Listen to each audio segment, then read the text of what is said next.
My name's Arturo and I am a failure. What is cut? What else? Over.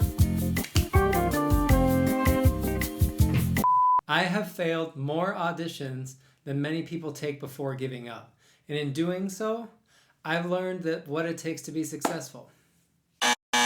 What it takes to be a success. I've done a lot of auditions, and most of them, the first, let's say 20, didn't go super well. But I've figured out how to start doing better. This video is for anyone who's auditioning for the first time through a battle-hardened auditioner who just isn't happy with their results. So whether you're getting ready for a summer festival, college auditions, grad school, or want to improve the chances of success for your professional orchestral auditions and competitions, this video is for you, and I'm here to help. In my opinion, there are 3 parts to a successful audition experience. Number 1 is simply preparation. Simply, that's not the right word to use. It is at least 90% of the actual audition outcome, guaranteed. But it's a lot more complicated than people think, so we'll start by breaking that down. The second one is what I call the backstage experience, which is basically from the morning you wake up on your audition day through when you walk off that stage and out of the building. Basically what's left. That's your 8-9% left, and then 1% is left for the actual performance, because by the time you step on that stage, at that point, you're just being a musician and all of the other work is what is coming through. So it's really not that big of a part of what you're doing, even though it is the thing that decides your future in a sense. Starting with the first and most important thing, what is preparation in its entirety? Because it's not just learning the music. Because if it was, I think we'd all have a great job. The first thing is research and doing background on either the school you're talking about auditioning for, the orchestra you're looking at, whatever it might be that you're going to take an audition for. It's learning about it, making sure that you choose the right ones to do and that you're really ready for them when you show up. So the first thing is looking at location, cost, or the pay, depending on what scenario you're in, and the timing. So is it somewhere, if it's a job, is it somewhere you want to live? Is it somewhere that pays you enough for the cost of living? Because sometimes the salary looks great, but then you realize it costs so much to live there that you actually will make less money overall. For a school, can you afford it? Is there a teacher there you want? On the work side, is there a music director you like, or a principal player that you're going to sit behind, that you're going to get along with? So those things are huge because they all become a part of your motivations as you're going through the process of preparation. The next thing is to look at the repertoire. What's required? What do they do? So in a school, obviously, you're looking at the required rep list as well as the optional stuff, which there's a lot of, and we'll get to that in a moment. For a job, an orchestra job, you've got to look at both what the audition requirements are, but you can't forget to look through the season, maybe a couple of the last seasons, and see what's their programming like. Because some orchestras might play only the classics, the traditional stuff, kind of hiding through Shostakovich, and that's almost all they do. And maybe you like that, or maybe you want something more. Maybe they almost exclusively do pops stuff, and you hate pops or you love pops. So you've got to check that out, because not all orchestras are playing everything. Then you have to ask yourself, what does the repertoire say about them? Do they focus on chamber music? Do they focus on the big stuff, the small stuff? Do they have a big variety or not? There's so much you can learn from what they ask for, because it shows you where their mind is and what they want to see that you can do. When it comes to the optional stuff for orchestra, that's usually just a concerto, sometimes a movement of Bach. For schools, it's a lot more open. You've got to make sure you choose not necessarily what you like the most or even what you think you do the best, but what is it that will communicate what you have to say to them the best and will show them what they need to learn in the most effective way. So the best example I give is for violas. We usually choose realistically between 2 concertos for any orchestra audition, Walton and Bartók. I prefer the Walton concerto very much over the Bartók. I love them both, but Walton's special to me, and I find it so beautiful and I love playing it. However, it's likely to be out of tune. It doesn't sound virtuosic right off the bat, and there's a lot of things that are kind of unforgiving about it.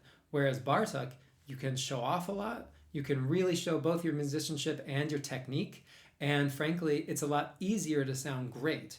And so even though I prefer Walton, I always play Bartok and probably always will for any future auditions, simply because I've learned both from auditioning and from being on audition committees that Bartok is always an easier sell. So always think about what repertoire is going to serve your goals the most, not what's going to serve you up here or musically, because that might not necessarily be the right choice. The next thing, of course, the most obvious one is you got to learn that repertoire. You got to learn the music. That is a whole video. That's 100 whole videos. There are plenty on this platform, and I will certainly be doing them. So make sure to subscribe to the channel down below so that you don't miss the future videos on the subject of actually preparing music. The only thing I will say about learning the music is that no matter what, especially in an orchestral audition, for every single note, from the moment you begin playing to the moment that instrument goes back in the box, you've got to have 4 things applied to every note.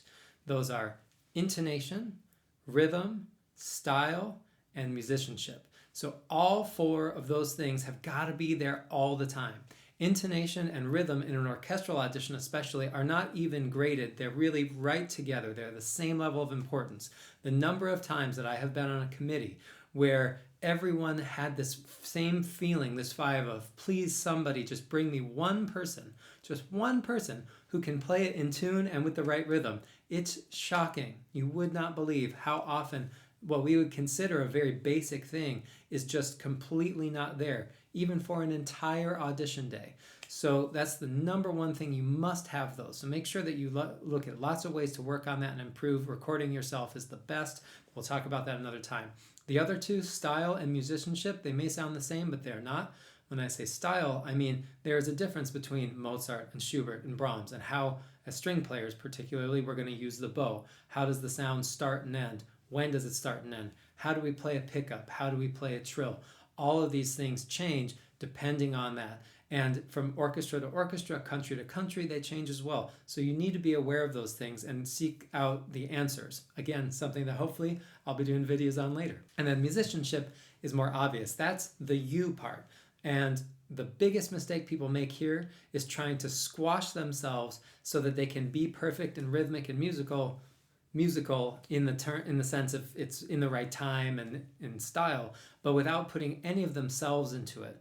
And what happens is you either end up giving just a really flat performance, or it sounds sort of false and made up. The fact is you can't cater to people you don't know, and even if you could, there's probably 10 of them back there, and all 10 of them have different desires. So you've got to be you, and when it's the right fit, you'll get that job. Now that we've learned the music, what else is there to do, right? Well, a lot, as you may have guessed. So the next thing is to get back into the research mode. And we got to start now getting into really, really close detail on the places we've chosen. Because maybe before you were looking at 10 different schools or 4 different auditions. And the fact is you got to narrow those down. Now it's time to really dig in. This is when you start looking, is there somebody there that you know? If it's a school, is there a friend you have that's going there or went there recently? Do you have some kind of connection to somebody there who can tell you what the audition process was like and what it's like to be there? If it's an orchestra, is there a colleague that you know you can call and say, what's the vibe? Is it friendly? Do they work this way? You know, what kind of things do they focus on in auditions? And that's going to give you real confidence knowing that this is a place you want to be, and that as you're working, it's going to keep lighting that fire to make sure that you hit your goals. And then going even further into the research is getting the real details on everything about the audition and what the experience will be like, and even meeting the people, if possible, who will be judging you.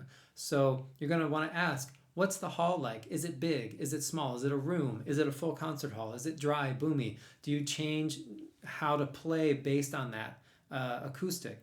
And somebody who plays in that orchestra will be able to tell you, and you're going to feel so much better if you can visualize and imagine and practice to that idea. The number one thing for orchestral auditions is playing for the principal. Now, if the audition's 2 weeks away, that's sort of bad taste to ask, and most of them ethically would say no.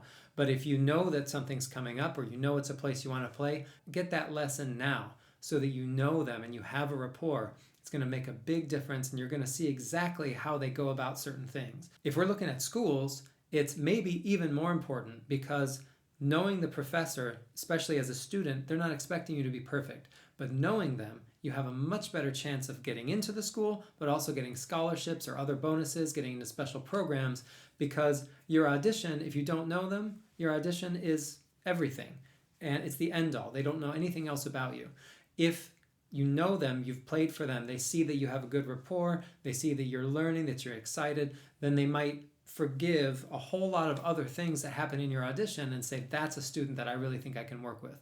And perhaps even more importantly, you have someone that you know you want to work with, because there is nothing worse than spending hundreds of dollars moving across the country, starting with a teacher, and 3 months in you realize this is not a good fit. So if you can meet the person and work with them one-on-one, that is your best way to get in, whether it's as a substitute player, getting an audition in an orchestra, getting invited to audition for a high-end orchestra, or getting into a school. The last part of this early prep is to plan your travel from where you live to where the audition is, as well as from where you're going to be during that audition to the actual audition place itself, the venue. So if I'm going to travel to California, I've got to book a plane ticket, I've got to book a hotel, etc. I'm going to make sure I get that plane ticket for the day before, at least, hopefully 2 days before. If you can afford it and you have the time, that's the best way. Then you can have one whole day to lightly practice, get used to the place, especially I've auditioned in high mountains before where the air is thinner and you want to get used to that. There's all kinds of things that react differently depending on where you are. Extreme humidity and dryness changes, and you want your instrument to be able to adjust as well as yourself. So if you can give yourself 2 whole days, that's the best. What you want to avoid is having anything on the day of an audition, obviously. Even if it's a local audition and feels like it's not a big deal, don't have a rehearsal the same day. Don't have other things conflicting, because every little step adds that one little bit of stress and adds one more thing that you've got to have in here that isn't your audition. And it's just taking away from all this background capacity that you have to be a success. And so taking away every detail that you can take off your plate is the best. And being early is always the way to do that. To that point, once you know where you're going, you've got your travel planned out, then you've got to find a place to stay. A lot of times we want to stay with friends. It's free, it's nice, you get to see them. And sometimes it's great, but sometimes it's a bad choice. If they don't have a comfortable place for you to sleep, there's nowhere for you to practice. If they have small kids that are going to wake you up at 5 o'clock in the morning on the day of your audition, those aren't ideal. And although the $150 you might have to spend on a hotel sounds like a lot, and it is for most of us, it's a lot less than losing a job over a bad night's sleep. Figuring out how to balance that is really important, and really think about any money you have to spend at that point as an investment in yourself. You've invested, who knows, 200, 300 hours of your time. What's a little bit more money to make sure that you have your best opportunity at winning or getting whatever it is that you're trying to get from this audition? The last consideration that needs to be made is your travel from where you're staying or your hotel to the hall itself for the audition. And anything you can do to make this stress-free and short and comfortable, the better. So the best scenario is walking. If you know that you're less than a 10-minute walk from a place, or if it's possible to do that, that's the best, because you have no concern about traffic or whether or not the train's late or buses or anything like that. There's really not going to be any issue, because you know you can get there. You can choose when you leave. Everything is how you want it. Unfortunately, that's not always something you can do, and I suggest the next best option as a subway. If you have or a tram, anything that doesn't ride in traffic and won't be affected by traffic is the way to go, of course. Worst case scenario, if you have to take a car or drive yourself, use Lyft or Uber or something, make sure you have backup plans. Make sure that you leave obscenely early so that you just have no stress. Much better to be waiting for an extra half an hour than be stuck in traffic wondering if you're going to make it to your audition, because even if you do make it, you're not going to be in the state you want to be to show up and perform at your best.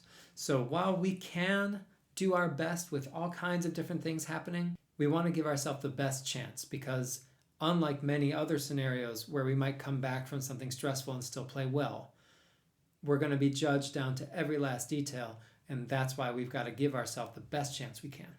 That'll be it for this video. We're going to have to do a part 2 because there's still way too much to talk about. We'll talk about the techniques and practices to guarantee your very best results on the day of your audition itself. We'll talk about why it's possible and how to actually enjoy auditioning instead of being stressed and terrified the whole time, and what to do after, what to do when you're waiting for the result, and once you've heard whether you won or not, and how to define success at all in these terms. I wish I had someone to tell me all of this stuff, and I hope it's been very helpful for you. If so, please give the like button a love tap, and don't forget to click subscribes so that you get lots more information, other videos, more music, and of course a notification when part 2 comes out. Please let me know in the comments what helps you get ready for auditions, what helps you do your best, what you'd like me to talk about more, if there's anyone you'd love to hear talk with me about this kind of thing, and any subject that you'd like to get deeper in on, because as I mentioned, almost every part of this video could have been its own video. Thank you so much for the honor of your time. Be well, be kind, peace, until next time.